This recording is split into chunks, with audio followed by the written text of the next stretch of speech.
القابض الباسط الخافض الرافع المعز المذل السميع البصير الحكم العدل اللطيف الخبير الحليم العظيم الغفور الشكور العلي الكبير الحفيظ المقيت الحسيم الجليل الكريم الرقيب المجيب الواسع الحكيم الودود المجيد الباعث الشهيد الحق الوكيل القوي المتين الولي الحميد المحسن المبدئ المعيد المحيي المميت الحي القيوم الواجد الماجد الواحد الأحد الصمد القادر المقتدر المقدم المؤخر الأول الآخر الظاهر الباطن الوارث المتعالي البر التواب المنتقم العفو الرؤوف ملك الملك ذو الجلال والإكرام المقسط الجامع الغني المغني المؤتي المانع الضار النافع النور الهادي البديع الباقي الوارث الرشيد الصبر الذي لم يلد ولم يولد ولم يكن له كفوا أحد ليس كمثله شيء وهو السميع البصير. الفاتحة. أعوذ بالله من الشيطان الرجيم. بسم الله الرحمن الرحيم. الحمد لله رب العالمين الرحمن الرحيم مالك يوم الدين إياك نعبد وإياك نستعين اهدنا الصراط المستقيم صراط الذين أنعمت عليهم غير المغضوب عليهم ولا الضالين آمين. بسم الله الرحمن الرحيم. اللهم أنت السلام منك السلام إليك يعود السلام وحينا ربنا بالسلام أدخلنا الجنة دار السلام تباركت ربنا وتعاليت يا ذا الجلال والإكرام برحمتك يا أرحم الراحمين. اللهم ارزقنا حبك وحب من أحبك وحب ما يقربنا إلى حبك يا الله برحمتك يا أرحم الراحمين. وسلام على المرسلين والحمد لله رب العالمين. A'udzu billahi minasyaitonir rajim. Bismillahirrahmanirrahim. Berlindung kepada Allah, Tuhan yang Maha Pengasih lagi Maha Penyayang. Segala puji bagi Allah atas kurniaan yang telah diberikan. Jamaah halaqah, jamaah pengajian Fathur Rabbani wa Faidur Rahmani li Syekh Abdul Qadir Al-Jilani yang dikasihi dan semoga dirahmati oleh Allah Subhanahu wa Ta'ala. Ujung minggu dikenali dengan hari cuti. Sebagaimana kita berada pada hari Ahad pada pagi ini adalah hari cuti bagi orang-orang yang ada ikatan dengan government ataupun kerajaan ataupun dengan kilang ataupun dengan pekerjaan-pekerjaan yang diatur dengan hari cuti di ujung minggu. Allah Subhanahu wa Ta'ala memberi kesempatan di ujung minggu kita pada pagi ini untuk dapat meneruskan pengajian wasiat dan nasihat kerohanian yang insya Allah adalah memberi semangat kepada kita untuk tetap menjadi hamba Allah yang bersyukur atas nikmatnya, untuk menjadi hamba Allah yang sabar atas ujiannya, dan menjadi hamba Allah yang sentiasa redha dengan ketentuan dan keputusannya. Pagi ini meneruskan muka surat 841 penggal yang paling bawah. Dan kita sudah pun berada di penghujung pengajian kitab Fathur Rabbani ini. Intipati atau intisari dan kesimpulan dari sekian tahun kita belajar adalah paling utama dan yang utama kita faham kita sebagai hamba Allah dan kita kenal Allah adalah Tuhan kita yang tidak ada Tuhan melainkan hanya Dia. Apabila kita kuat dan semoga kita kuat, jangan lupa kekuatan itu adalah milik Allah. Apabila kita berharta, jangan lupa harta kita itu adalah milik Allah. Apabila kita punya rumah, punya kediaman, punya kendaraan, dan apapun yang kita miliki, jangan lupa milik sebenar adalah Allah, bukan kita. Kita adalah milik yang sementara. Kita adalah menerima amanahnya. Kita adalah berada di dalam kehendaknya. Dan kita adalah darinya yang akan kembali kepadanya. Proses kita kembali kepada Allah. Di tengah-tengah lautan dunia dan gelombang ujian-ujiannya, semoga kita selamat membawa iman kita. Selamat keyakinan kita sampai hembusan atau tarikan nafas yang terakhir. Kembali kita kepada Allah, mempersembahkan yang terbaik yang mampu kita persembahkan kerananya. Mempersembahkan yang terbaik yang mampu kita ikhlas melakukan kerananya. Dan kalimah itu adalah kalimah tauhid, la ilaha illallah. Kalimah itu adalah kalimah yang menjadi pembuka dari kunci pintu surga. Kalimah itu adalah kalimah di mana apabila ditimbang dengan semua yang tercipta, kalimah la ilaha illallah pasti lebih berat dari lainnya. Dan di dalam kalimah la ilaha illallah itu ada nama Allah yang namanya Ismu Zat ataupun Ismul A'zam. Kita mengenal nama Tuhan adalah dari Allah yang memperkenalkannya. Sekali lagi, kita mengenal Allah, nama Tuhan kita adalah dari Allah yang memperkenankannya. Dan Allah Ta'ala mengenalkan kita dengan kekuasaannya. Allah mengenalkan kita dengan pemberiannya. Allah mengenalkan kita dengan kasih sayangnya. Allah mengenalkan kita dengan ilmu dan pengetahuan. Dan Allah mengenalkan kita dengan keadaan diri kita. Ini yang paling penting yang ada hubungan erat dengan Fathur Rabbani. Apa itu? Allah mengenalkan kita dengan diri kita. Maka ulama sufi, ulama ahli kerohanian dalam berpegang man arafa nafsahu faqad arafa rabbahu. Barang siapa yang mengenali dirinya, maka ia akan kenal Tuhannya.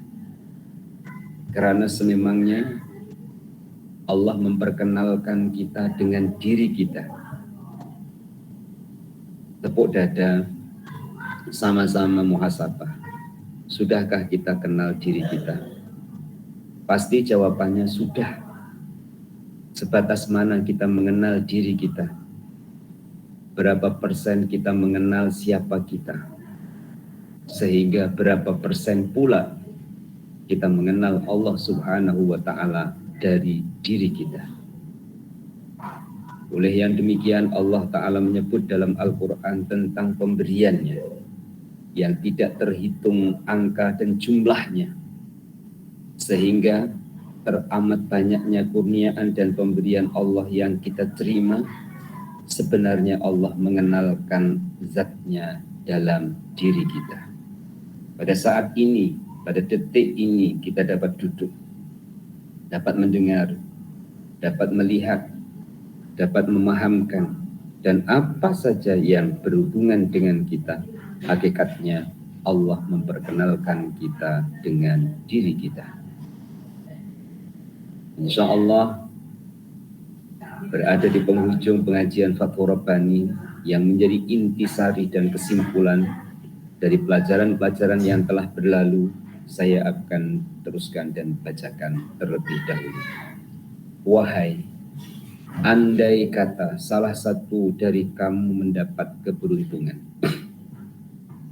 sehingga kita dapat bergantung pada buju bajunya pada hari kiamat kelak. Apabila ada seorang lelaki solih datang kepadaku, maka aku akan berkata kepadanya, apabila engkau pada hari kiamat mempunyai sesuatu, maka sertakanlah kami bersamamu. dan doakanlah kami bersamamu. Dan apabila kami mempunyai sesuatu, maka engkau akan kami beri dari sesuatu itu. Muslimin, muslimah, rahimakumullah. Untaian kata, susunan kata yang terucap oleh beliau Hadratus Syekh Abdul Qadir Al-Jilani, penyusun kitab Fathur Rabbani wa Faidur Rahmani. Setiap untaian katanya adalah mengandungi makna, menerjemahkan firman Allah dalam Al-Quran dan menerjemahkan hadis Rasulullah Sallallahu Alaihi Wasallam. Dengan demikian kita dahului dengan husnuzan. Kita dahului dengan berbaik sangka jika kita belum mampu untuk memahamkannya. Setelah kita dahului dengan berbaik sangka, karena kita belum mampu untuk memahamkannya, kita percaya berkah berbaik sangka dengan walinya Allah, dengan orang yang didekatkan oleh Allah di sisinya, dan orang yang selalu mendekat kepada Allah Ta'ala, berkahnya akan turun dari Allah Ta'ala yang asalnya belum atau tidak faham akan jadi faham, yang asalnya belum mampu untuk mengamalkan akan mampu untuk mengamalkan, yang asalnya belum mampu untuk meyakini akan mampu untuk meyakininya, karena Allah Subhanahu wa Ta'ala yang berkehendak di sebalik husnuzonnya kita dengan wali-walinya.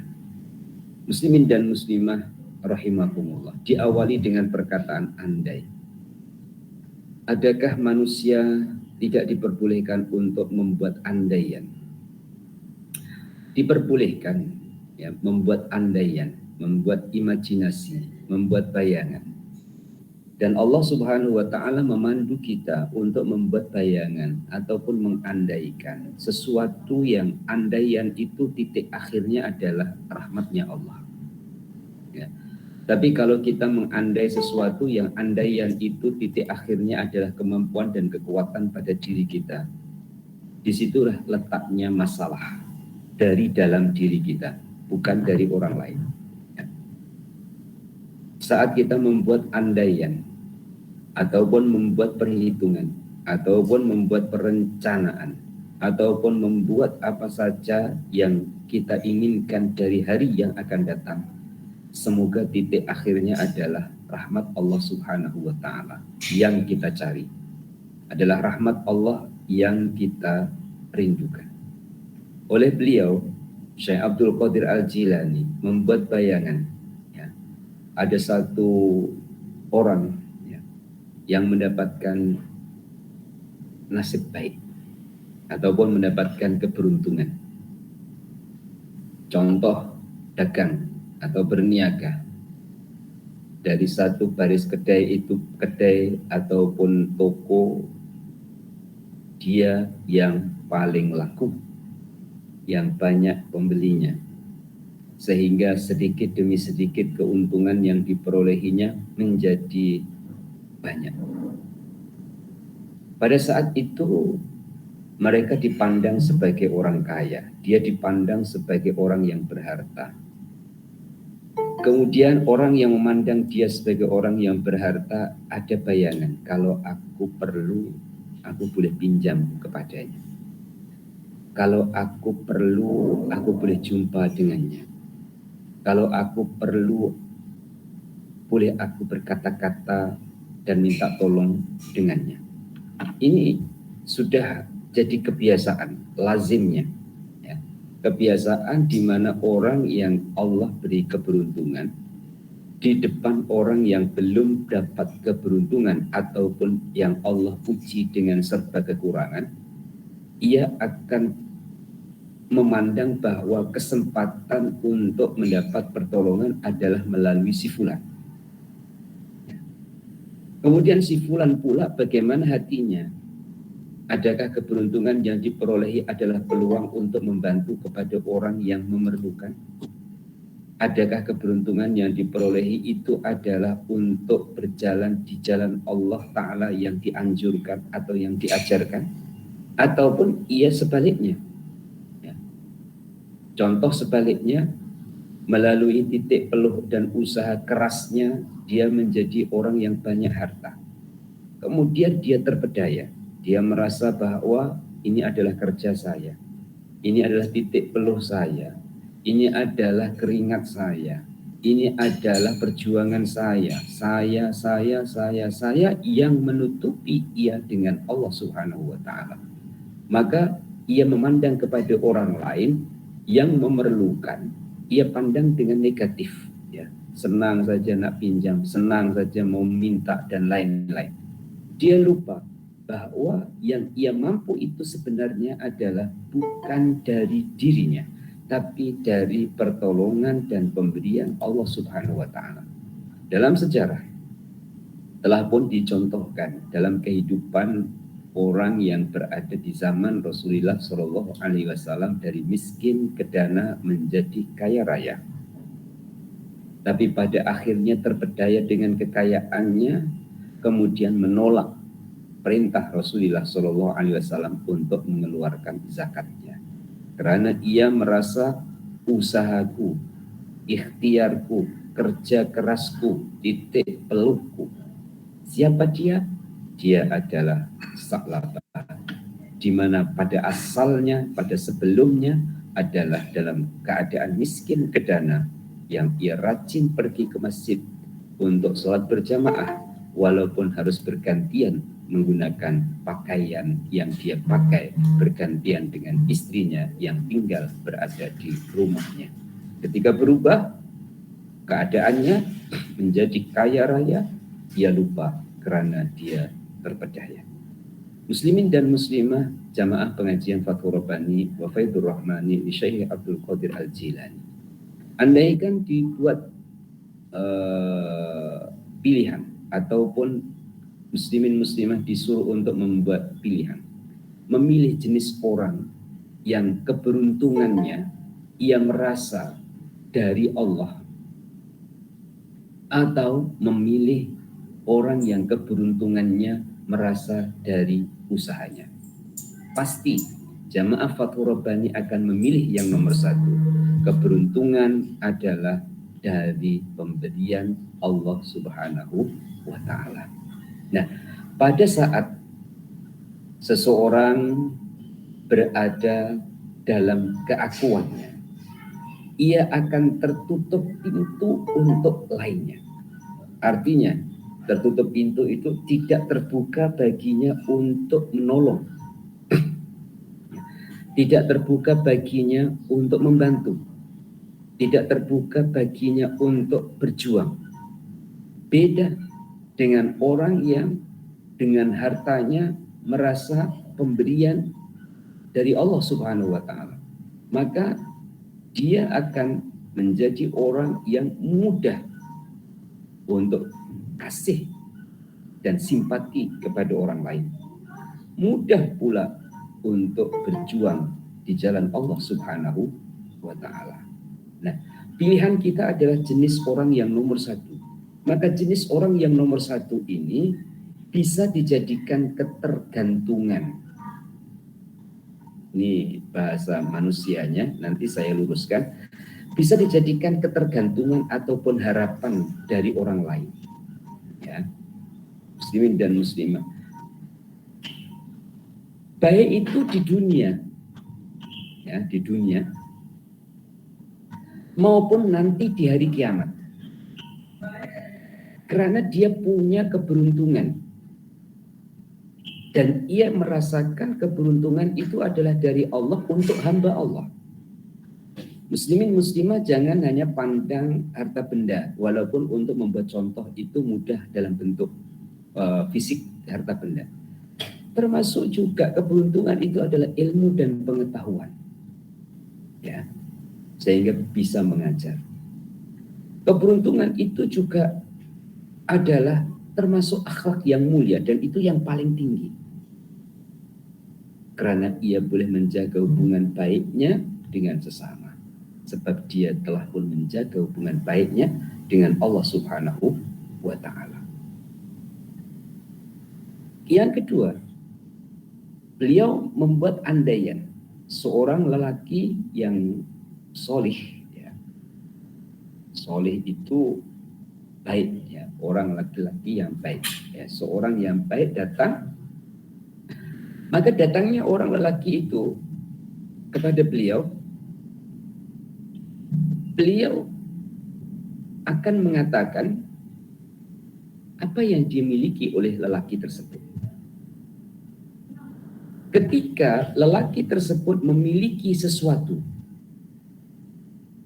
dari kelebihan dan keberuntungan dan keistimewaan lelaki tersebut, maka beliau akan mengatakan, doakan kami bersama. Ini menggambarkan kerendahan jiwa seseorang di hadapan hamba Allah yang mempunyai kelebihan. Padahal setiap hamba Allah punya kelebihan. Sekali lagi, setiap hamba Allah punya kelebihan masing-masing. Sekian jamaah Fathur Rabbani punya kelebihan masing-masing. Yang kelebihan itu tidak dimiliki oleh orang lain. Satu contoh yang mudah. Muslimin muslimah, suara. Tidak akan sama suara dalam keluarga puan-puan. Punya identitas masing-masing. Walaupun itu lahir dari rahim yang sama. Jangankan lahir dari rahim yang sama. Walaupun itu sama-sama jantina. Anak lelaki semua. Ya. Suruh testing. Suruh uji coba suara. Testing 1, 2, 3. Testing 1, 2, 3. Bunyi suaranya beda. Perbedaan bukan dipandang kekurangan. Tapi perbedaan adalah dipandang adanya satu kelebihan. Ya. Saat kita sudah pandang itu satu kelebihan, sudah tentu jiwa manusia itu ingin menolong, ingin membantu, ingin bersama. Coba ya, puan-puan bertemu dengan orang yang puan-puan pandang kekurangannya. Maukah dia bersama dengan kita pada saat kita pandang dia dari sudut kekurangan? Walaupun semua manusia punya kekurangan. Tapi kalau orang itu kita pandang dari sudut kelebihannya, maka kita akan diterima oleh hatinya dan kita akan dapat berkawan dengannya dan kita akan dapat bersamanya. Karena mencari titik temu dari kelebihannya masing-masing. Oleh beliau, Syekh Abdul Qadir Al-Jilani memandang orang soleh punya kelebihan. Ya, maka minta doanya dan semoga didoakan dapat untuk bersamanya. Begitu juga sebaliknya, yang saling menguntungkan ataupun saling memberi ataupun simbiosis mutualismenya adalah jika saya ada, saya akan bantu juga kamu. Ini adalah keterbukaan. Keterbukaan antar keduanya yang bertemu dan yang ditemui. Muslimin dan muslimah jangan bayangkan jauh-jauh ya ke orang lain, tapi dengan puan-puan sendiri ya. Khususnya yang Allah berikan panjang umur pada sebuah keluarga yang bergelar datuk dan nenek, yang kedua-duanya masih diberikan panjang umur oleh Allah.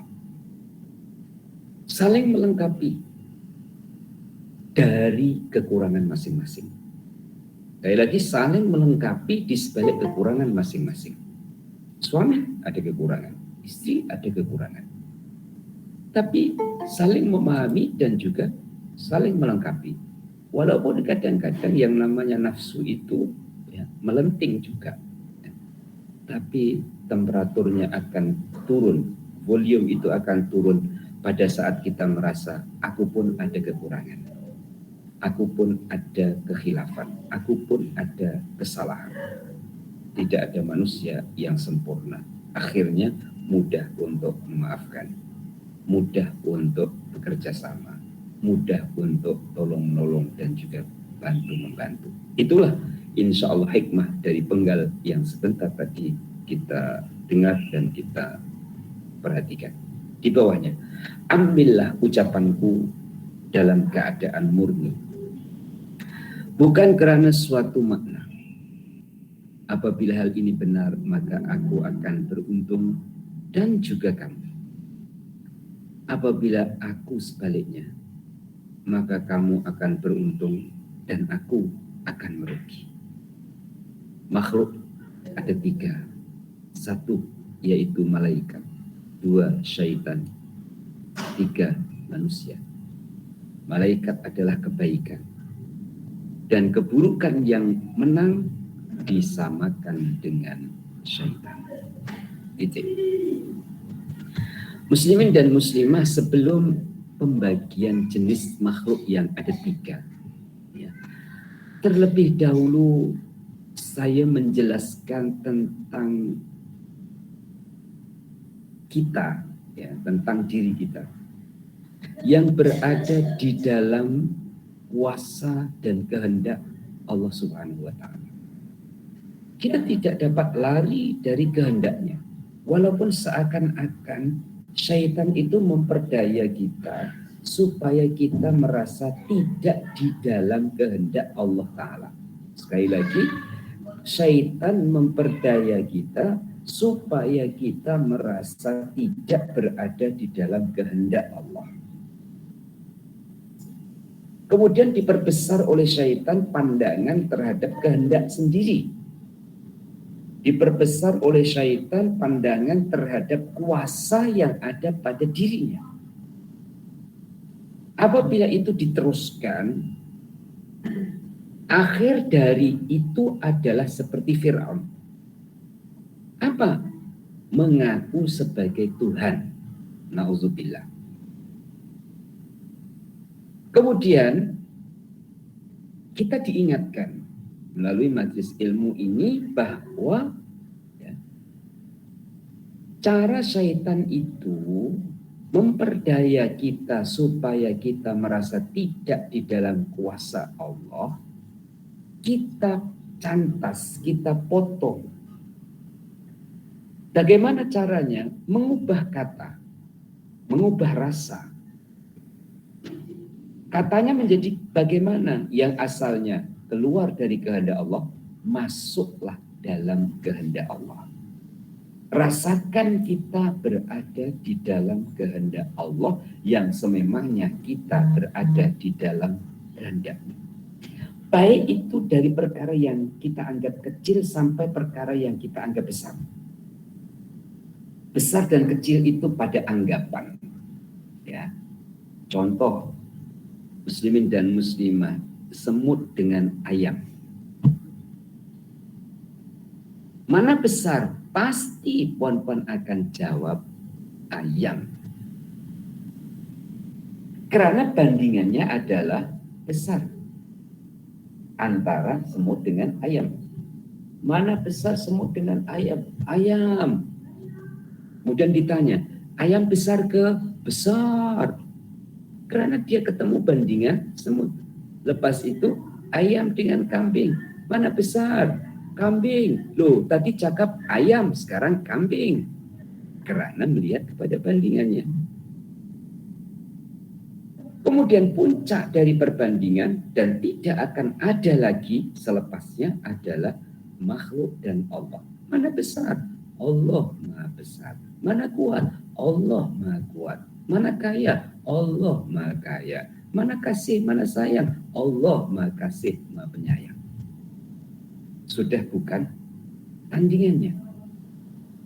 Nah, di saat sudah mulai memberi jawaban terhadap diri sendiri bahwa, ya, yang besar itu adalah yang Maha besar, maka syaitan tidak akan mampu membuat tipu daya kepada orang yang ikhlas menyembah kepada Allah Subhanahu wa Ta'ala.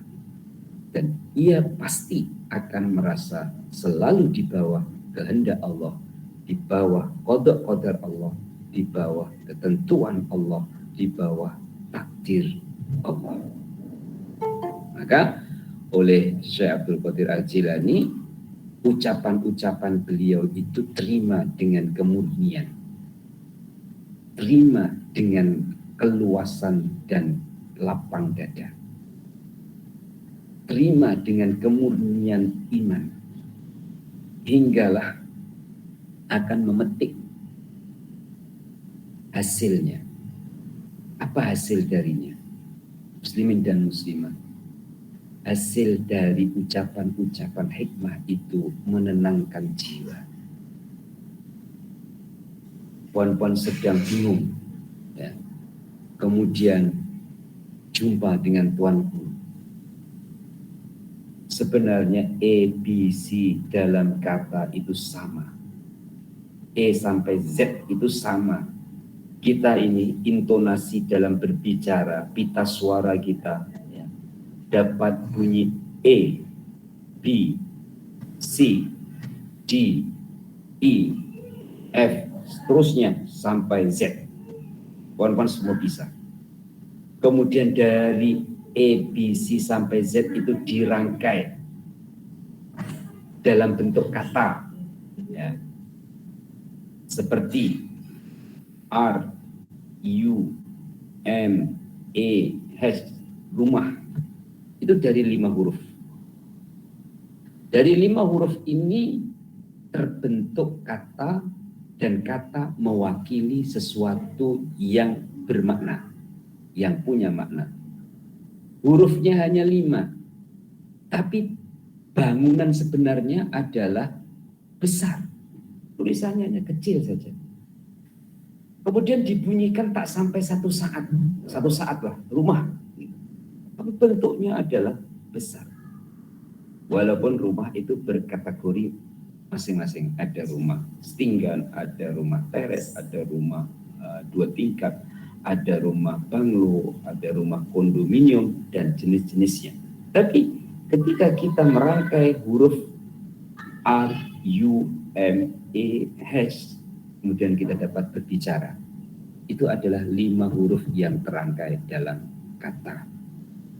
Nah, 5 huruf yang terangkai dalam kata mewakili sesuatu ataupun mewakili lembaga yang kita katakan. Sekarang coba sama-sama 5 huruf. E, L, L, E, H. Allah. Kalau kita mengatakan rumah, kita membayangkan rumah. Kalau kita kata Allah, apa yang kita bayangkan? Jangan membayangkan Allah dalam bentuk, tapi bayangkan Allah dalam kuasanya. Dan itu pun jangan jauh-jauh. Cukuplah yang paling dekat adalah diri kita. Saat itu pasti tetesan ketenangan, tetesan rahmat dari rahmat Allah Subhanahu wa Ta'ala sejuk kita rasakan di dalam hati kita. Pandangan secara luas bahwa ciptaan itu adalah makhluknya, kemudian terbukalah hati kita untuk saling menjaga, untuk saling menguntungkan. Coba puan-puan ya, di pasar malam ya, kita lihat jualan manual saja, jualan manual, ulur duit dapat barang ya. Sebagai seorang penjual, buka meja, diletakkanlah dagangan di atas mejanya. Sebagai seorang pembeli, bawa beg kecil saja untuk lipatan-lipatan uang kertasnya. Seorang penjual yang meletakkan barang jualan di atas meja ketemu dengan seorang pembeli yang membawa lipatan-lipatan duitnya. Terjadi transaksi. Ya, penjual dan pembeli. Penjual menjual dagangannya, pembeli memilih barang dagangan yang diperlukannya. Akhirnya satu plastik ataupun satu bag penuh diserahkan kepada pembeli. Pembeli pula menyerahkan duitnya kepada penjual. Siapa yang untung? Pembeli atau penjual? Pasti puan-puan dengan berbaik sangka akan menjawab dua-duanya untung. Buktinya, kalau pembeli tidak ada sesuatu yang dibeli, dia tidak akan dapat beli sesuatu yang diingini. Begitu juga sebaliknya, penjual. Jika tidak ada pembeli, maka barang dagangannya tidak laku karena tidak ada pembelinya. Berarti antara pembeli dan penjual saling menguntungkan. Kalau pembeli penjual saling menguntungkan, bagaimana kita dengan orang yang berada di sekeliling kita? Khususnya di tengah-tengah rumah tangga kita, ataupun orang yang kita kenali. Semoga kita mendapatkan keuntungan dari mereka dan kita jangan lupa juga menguntungkan mereka. Kita dapat buat baik kepada mereka dan mereka pun buat baik kepada diri kita. Inilah yang dikatakan, maka aku akan beruntung dan juga kamu di tengah-tengahnya. Tapi sebaliknya, ada yang terjadi, untung di sebelah pihak. Untungnya di sebelah pihak. Ini kebiasaannya adalah pada orang yang sedang tersepit. Ya. Contohnya penjual pembeli lagi. Ya. Ia modal 1.000. Akan tetapi tak laku untuk dijual 1.000. Akhirnya dia jual separuh harga. Ya, ada istilah banting harga. Ada istilah lagi jual rugi. Bukan jual untung, jual rugi. Sebagai seorang pembeli untung dengan pembeliannya, tapi sebagai seorang penjual rugi karena tidak kembali modalnya. Nah, dalam hidup ini ada untung, ada rugi. Kalau tadi penjual pembeli, sekarang antara guru dan murid. Murid boleh lebih untung dari gurunya. Ya, sekali lagi. Begitu juga sebaliknya. Guru boleh lebih untung daripada muridnya. Contoh, guru menyampaikan. Murid tidak memperhatikan. Jangankan mengamalkan, memperhatikan saja tidak. Bagi puan-puan yang pernah jadi cikgu ya, dulu ketika berada dalam kelas, bagaimana kerenah anak-anak murid. Ada yang baik, yang dari awal kita menerangkan dia perhatikan. Kemudian ketika kita soal dan kita tanya, dia bisa memberi jawaban. Tapi ada jenis anak murid itu yang dekil. Dari mulai kita masuk itu sudah rame, sudah bercakap sendiri. Kita menerangkan pun gitu sembang sendiri. Saya jadi ingat cikgu bahasa Inggris saya ketika sekolah menengah, ya, namanya Bu Husnul Khotimah. Itu orangnya kecil, dengan muridnya lebih besar muridnya. Jadi kalau mengajar itu hanya sekadar menghabiskan jam mengajar, karena muridnya banyak guru ketika beliau mengajar. Tapi yang penting beliau itu mengajar, ya, jamnya sudah habis, sudah. Ya, gitu. Dan sedikit saya teringat oleh beliau, semoga beliau panjang umur, karena saya ceritakan sedikit tentang pengalaman saya dengan beliau. Nah, antara guru dengan murid, murid lebih untung dari gurunya, ataupun guru lebih untung daripada muridnya. Pada saat guru telah menyampaikan, kemudian murid tidak mengindahkan, rugilah murid itu. Gurunya tetap untung. Pada saat guru menyampaikan, murid pun memperhatikan, murid mengamalkan, gurunya pula tidak mengamalkan. Untunglah muridnya. Yang terbaiknya bagaimana? Ya saling menguntungkan. Yang jelas begitu. Hanya saja namanya manusia itu ada kelemahannya masing-masing. Baik itu dari sisi guru maupun dari sisi anak murid. Ya. Nah, setelah disampaikan saling menguntungkan ataupun untung di sebelah pihak, ya, kita dijelaskan adanya kerugian itu sebab-sebabnya apa, dan adanya keuntungan itu sebabnya apa. Diberi berdasar 3 pembagian makhluk yang ada 3, 1 malaikat, 2 setan, 3 manusia. Ya. Manusia ini dihimpit ataupun berada di tengah-tengah antara setan dan malaikat. Malaikat sudah jelas adalah Allah format suka kebaikan. Malaikat membisikkan kebaikan. Syaitan pula membisikkan keburukan. Ketika keburukan mengalahkan kebaikan, maka syaitanlah, kalau saya teruskan, syaitanlah dia. Dia itu bukan orangnya, sifatnya.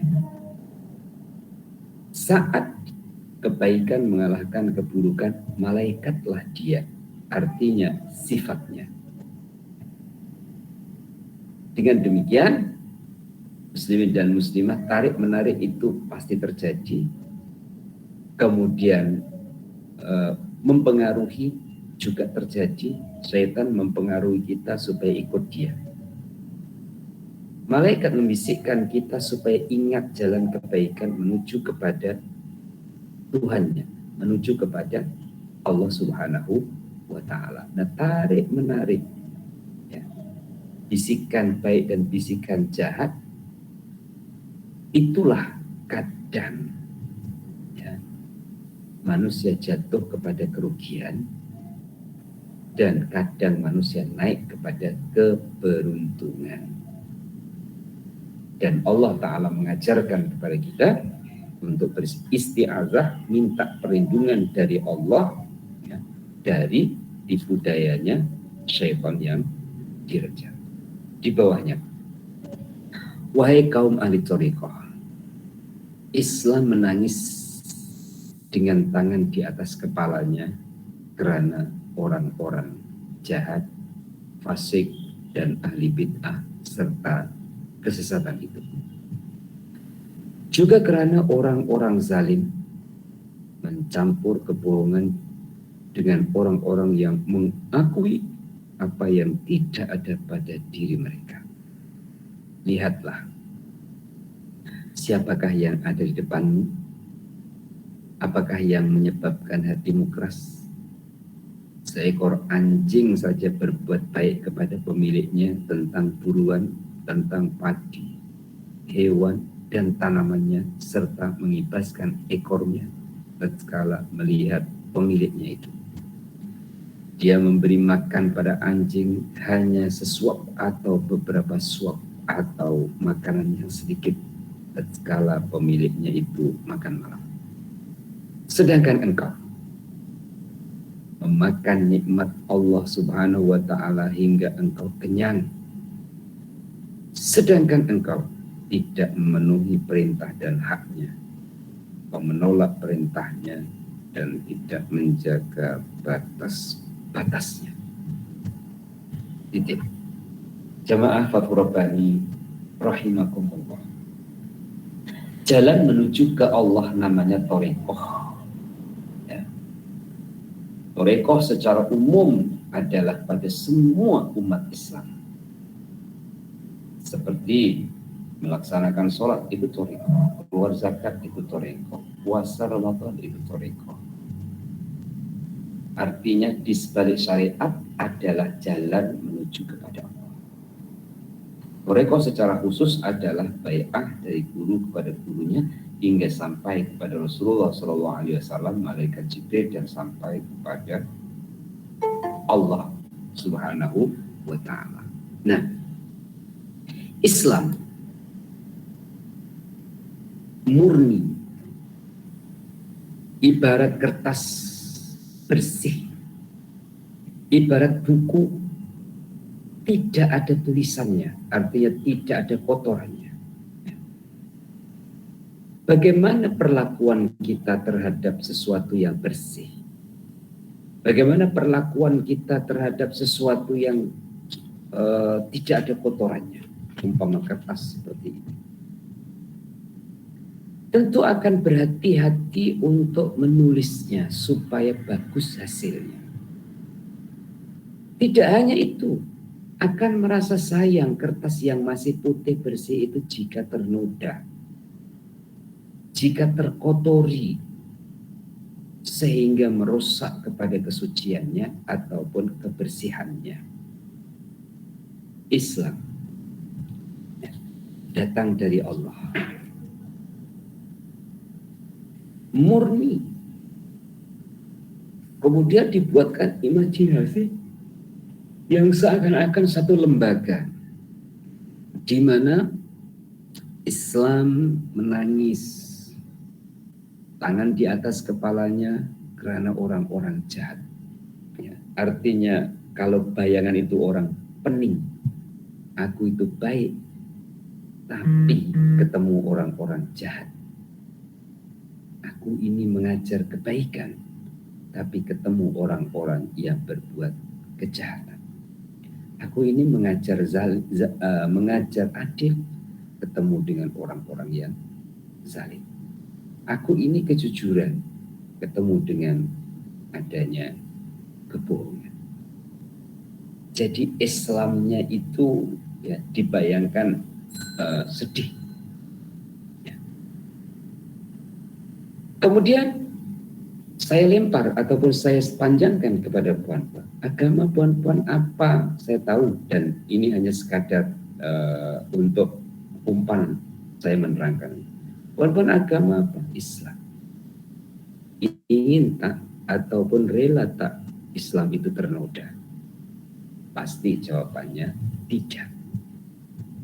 Maka ketika tidak ingin Islam itu ternoda, menjadi kewajiban kepada umat Islam untuk amar ma'ruf nahi munkar, untuk mengajak kepada kebaikan dan mencegah kepada kemungkaran.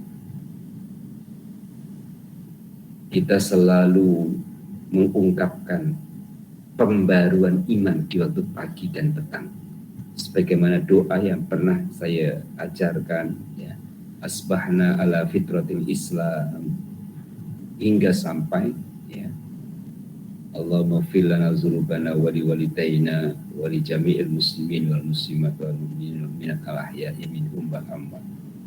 Doa pagi kita katakan di hadapan Allah, asbahna ala fitratil Islam.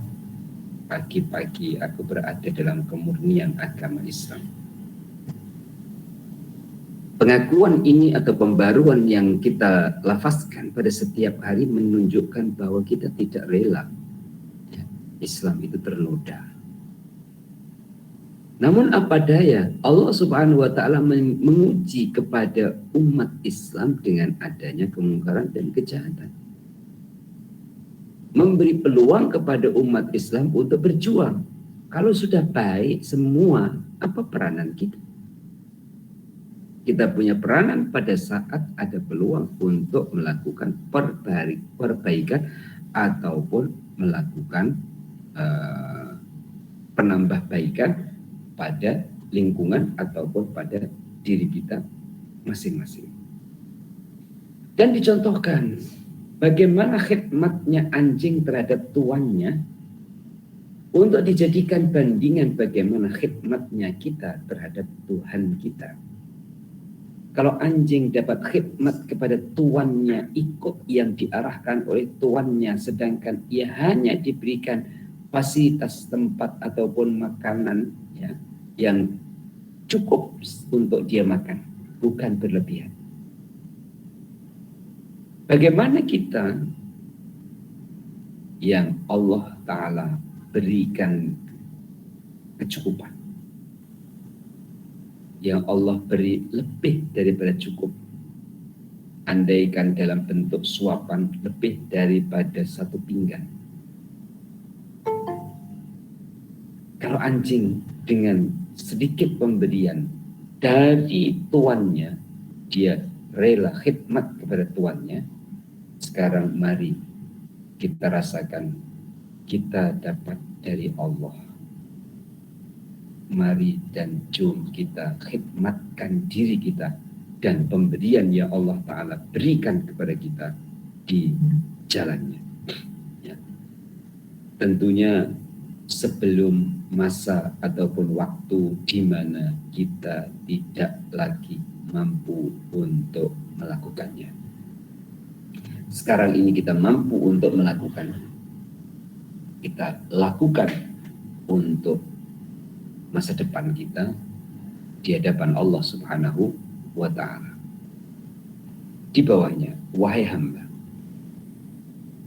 janganlah engkau menyamakan sesuatu pun dengan kemiskinan beserta sabar dan selamat. Mintalah olehmu pertolongan kepada Allah dalam kemelaratan, sebab kekayaan adalah kezaliman, dan melupakan Allah, mendahulukan kehidupan dunia, mendahulukan kesenangan atas Allah Subhanahu wa ta'ala, mendahulukan nafsu dan watak terhadap perintahnya, terbuka terhadap puasa, haram terhadap yang halal, kelalaian terhadap ingat, dan maksiat terhadap taubat. Ini muslimin dan muslimah, Allah dalam menentukan kehidupan, khususnya kehidupan manusia yang bertemu dengan kehidupan lingkungan, ekosistem kita atau komunitas kita dan orang-orang yang berada di sekeliling kita. Allah punya ketentuan. Saya pinjam bahasa manusia, Allah punya agenda lah. Ya. Dari satu zaman ke satu zaman, dari satu kurun ke satu kurun, dari satu waktu ke satu waktu. Sehingga waktunya kita adalah sekarang ini, episode kita adalah sekarang ini, hidup kita di dunia adalah sekarang ini. Yang satu masa nanti akan digantikan oleh orang selepas kita. Menempati bumi ini juga akan digantikan, sekarang kita yang menempati. Dulu atau kita yang menempati. Nanti setelah kita adalah anak cucu kita yang menempati. Dan satu-satunya tempat yang sesuai untuk kehidupan manusia adalah di bumi ini. Ya, ini yang paling sesuai. Kemudian Allah Ta'ala menjaga perputaran kehidupan supaya kehidupan ini tetap berputar. Meliputi ekonominya juga berputar, kehidupan manusianya juga berputar.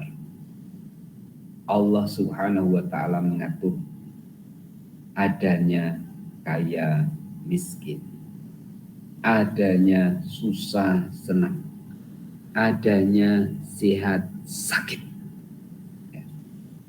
Bagi puan-puan yang pernah bekerja di hospital, mana senang hospital kosong dengan hospital penuh? Bagi yang makan gaji, lebih enak hospital kosong, kerja tak banyak.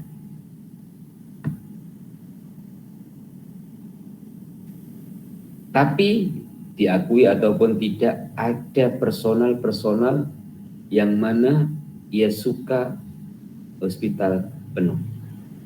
Bukan karena keuntungan finansialnya, tapi karena dia boleh berkhidmat, dia boleh membantu. Ya. Itu tadi hospital, sekarang bengkel, bengkel kereta. Ya. Lebih suka mana tak ada kereta masuk karena tak ada kereta rusak, dengan adanya banyak kereta masuk karena banyak kereta rusak. Bagi seorang bengkel, ya, juga berbeda-beda. Ya. Andaikan dia sepi, sunyi, ya, tak ada satupun kereta masuk, kemudian dia tetap berkata, alhamdulillah orang-orang sehalam ini keretanya elok semua, tak ada yang rusak. Ya. Ada juga yang innalillah, atau masya Allah satu hari buka tak ada pun satu kereta datang. Ada juga yang ramai, ya, mengeluh, susah lah kalau macam ini, banyak kereta, tempat parking pun tak cukup, tenaga pun tak cukup, dan lain-lain. Sebenarnya mana yang benar? Susah itu pada saat banyak atau susah itu pada saat sedikit? Ya. Ternyata bukan banyak, bukan sedikit yang susah ataupun tenang, yang bersama Allah dalam semua suasana. Karena boleh jadi ya, yang pada saat susahnya itulah jalan dekatnya kepada Allah, dan boleh jadi senangnya itu adalah menjauhkan dari Allah Subhanahu wa ta'ala. Maka muslimin dan muslimah Allah jadikan berpasangan. Sebagaimana di ujung penggal ini ya, ada haram juga ada halal, ada maksiat juga ada kelalaian, juga ada kemaksiatan. Ketika kita pandang adanya pasangan yang Allah Ta'ala pasangkan dalam kehidupan, kita diperintah untuk berdoa. Ya, apa yang Allah perintahkan dalam doa itu? Ya, ingin selamat, ingin dikumpulkan oleh Allah bersama dengan orang-orang yang baik.